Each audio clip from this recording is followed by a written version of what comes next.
Welcome to ASRM Today, a podcast that takes a deeper dive into the current topics in reproductive medicine. I'm Jeffrey Hayes. Today on the show, we're discussing the recent ASRM Practice Committee document update on obesity and reproduction. To guide us in this conversation is Dr. Christina Boots, who's an assistant professor, Northwestern Fertility and Reproductive Medicine in Illinois, and also is one of the authors on this update. Dr. Boots, welcome to ASRM Today. Thank you. Excited to be here and excited that this document is out and available for everyone now. Yes. How many years has it been since the last one? Has it been more than 5, something? Yep. I think it was 2015 was the last one was published. Mm-hmm. Yeah. So I wanted to start today by asking you, this is such a large document, and I just want our audience to know, we're not going to touch on everything in the document. We would like people, of course, to go and read it. This is a very lengthy, very comprehensive update, and we will put the link in our show notes so you can just click on it and then they can go right to it. I wanted to start by asking you about ovulatory dysfunction. Is ovulatory dysfunction more common in women with obesity, and has this always been the case, or is there new data that's been discovered? So the answer is yes, that ovulatory dysfunction is more common in women with obesity, and you see a little bit of that, what we kind of refer to as like a dose dependence, where the increasing BMI seems to be increasingly associated with more dysfunction in menstrual cycles and ovulation as well. I think this is not new data. This is something that we've seen consistently for several years, going back to the early 2000 trials on weight in PPCOS. But I do think that we're continuing to see it. And as obesity has increased over the last 30 years, that it's just been more profound and meaningful that there's just more women with obesity who are then sort of indirectly then are also having more ovulation dysfunction. So we've been consistently seeing that, yeah. Has any of the ratios of the BMI index changed drastically in the last number of years since the last update? Not since the last publication. I think there's not as much, we're not seeing as much of an increase of just total obesity, but there has been an increase in the extreme obesity levels, that is continuing to rise. And so something that we're looking out for. And I think, some of the newer data that's come out is in the weight loss trials. So most of those trials, and you can read in there I think one of the things the document does really well actually is highlight all of the weight loss trials, but one of them specifically was looking at ovulation dysfunction. And what the few of them have shown is that women who have ovulation dysfunction and then lose weight, those are the ones who actually benefit the most from weight loss, as opposed to the sort of regular, more unexplained infertility aren't getting quite that benefit. So I think that's some of the newer data that we're seeing about ovulation dysfunction, that with weight loss, we are seeing some resumption of menses and then resumption of ovulation and spontaneous conceptions. Has anything in the new document in this update indicated, is there any correlations between age, obesity, and any of these dysfunctions? Well, so I would say that age is a risk factor, that most obesity, the onset is after the age of 19. Some of the data, when you refer to age, Jeff, it makes me think of the aneuploidy data that's been coming out about obesity.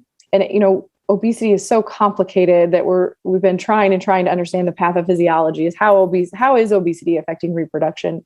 There's been a lot of questions about egg quality. In what role does that play? And so we assumed, I think for a long time, that we were going to find that women with obesity had more aneuploidy, either in their miscarriages or in their embryos that are genetically tested. And that's been consistently shown to be not the case, that when we look at embryos that had pre-implantation genetic testing, trophectoderm biopsies, that we're pretty consistently in a number of papers now showing that the women with a high BMI do not have higher aneuploidy rates, that it's about equal.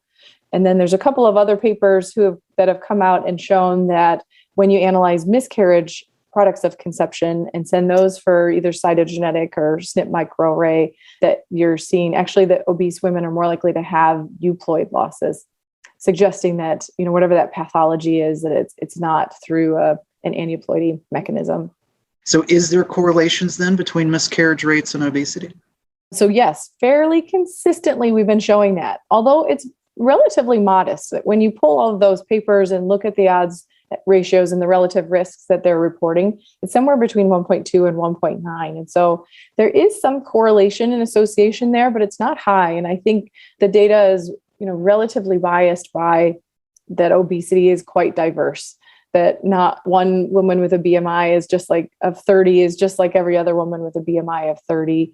And so it's pretty complicated that I think we are underestimating why a miscarriage happens when we look at just BMI as opposed to the 100 of other things that are playing a role at that same time. I want to take a moment. I want to circle back. And for a lot of our listeners, this is your first time on the show and they might not be as familiar with you. I wanted to ask what brought you to this particular area and study of fertility and reproductive medicine. Yeah, well, thanks for asking. It's something I've been interested in for a long time. I did my residency at the University of Chicago, and Dr. Mary Stevenson was my mentor there, who is internationally renowned for her work on early pregnancy loss and recurrent pregnancy loss. And so we actually wrote one of the first papers looking at miscarriage products of conception. And so from there, I like the physiology of it. I think it's really fascinating. I think women with obesity have some extra bias that they have to deal with in the healthcare system. And so I find that I really like caring for them. And I think they need a little extra attention and empathy in the care that we provide for them. And then from residency, I did a fellowship at Washington University in St. Louis. And part of the reason I went there was because Dr. Kelly Moley had an obese mouse model that she was working on. And so we were analyzing things like weight loss and antioxidants to see if we could improve oocyte quality, as well as, a myriad of other things that she was studying there. So since then, I've just had a really high interest and a high empathy level for these women and trying to not just continue to show that there's an association between obesity and loss, obesity and infertility, but how can we make that care better for them? I'm speaking today with Dr. Christina Boots, who is here to talk to us about the most recent ASRM Practice Committee document update on obesity and reproduction.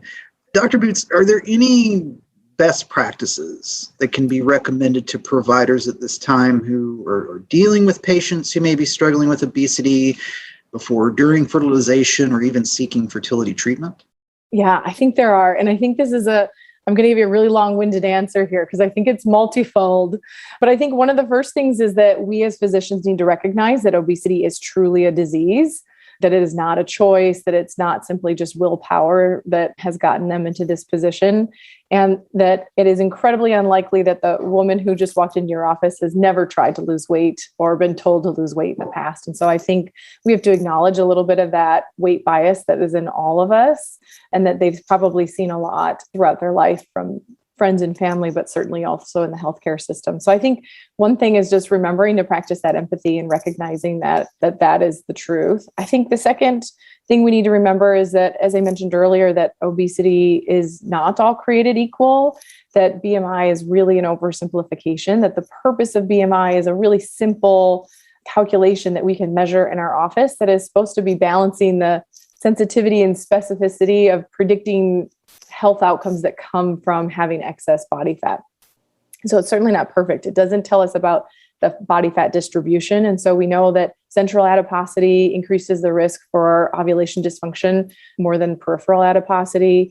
It doesn't speak to us about the duration of that BMI. That we know that kids and young women who have obesity in adolescence, that predicts ovulation dysfunction even better than, current BMI does.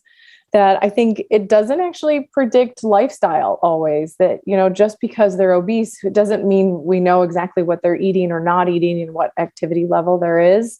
And I think on the flip side of that I think, the sort of third thing besides recognizing the limitations of the BMI is that we're really doing a lot of preconception counseling here, that we as fertility specialists have this unique moment where we can talk to them, or we can pause for a minute. And it doesn't have to be a long minute, but to really do some good preconception counseling. And if it's simply just, changing what we're eating and improving the quality, food is medicine, right? That we talk about that increasing the activity levels, that weight loss may result from those recommendations. But even if it doesn't, I think there's got to be some improvement in overall health by making some of those changes. And then certainly ruling out things like thyroid disease and recognizing not just diabetes, but insulin resistance and pre-diabetes, that catching that A1C that's 5.6, which is technically normal, but talking to them about that, these are great moments of motivation. So I think getting some really good counseling in, and then we forget about the power of preventing additional weight gain, that even if this visit doesn't result in weight loss, that just by not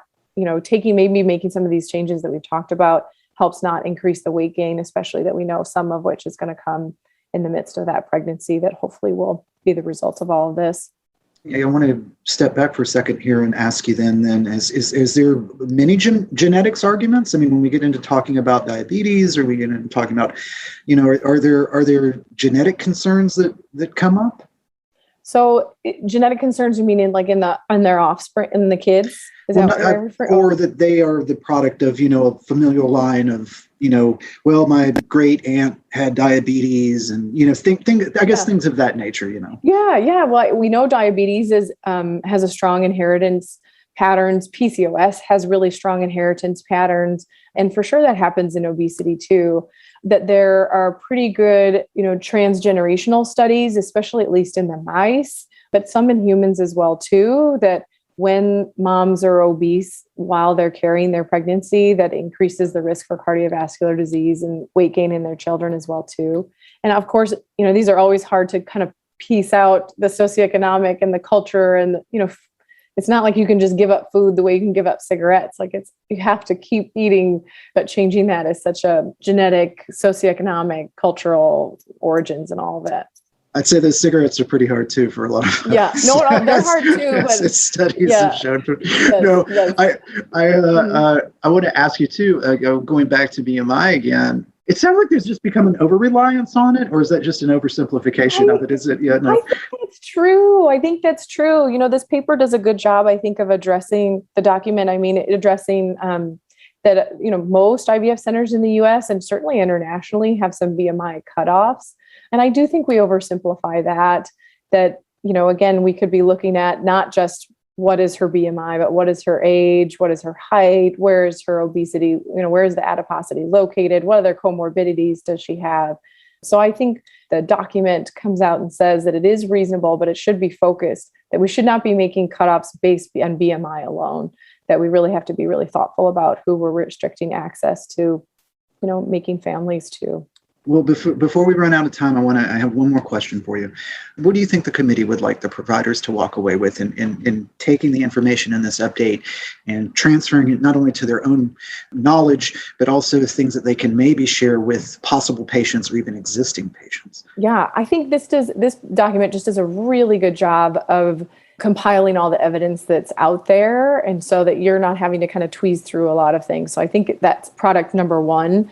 I think number two, that I hope that as we recognize, the limits of BMI, that we're really taking thoughtful pause about when a woman comes in, who we should be really encouraging time off to focus on lifestyle improvements, and who we're limiting access to. And, my example is this young woman with ovulatory dysfunction. I think it makes a lot of sense to help her, make some lifestyle changes. I think when we are suggesting that to someone, that we also recognize that the 5-minute education that we provide in our reproductive endocrinology and fertility consult is just not enough, that obesity is a disease in and of itself. It has a specialty, that, there are obesity specialists out there, and they really need a multidisciplinary team to take care of them. And so making sure that we have good referral sources for them, so that they're meeting with an obesity specialist that they wanted, and a nutritionist, a mental health provider, that having some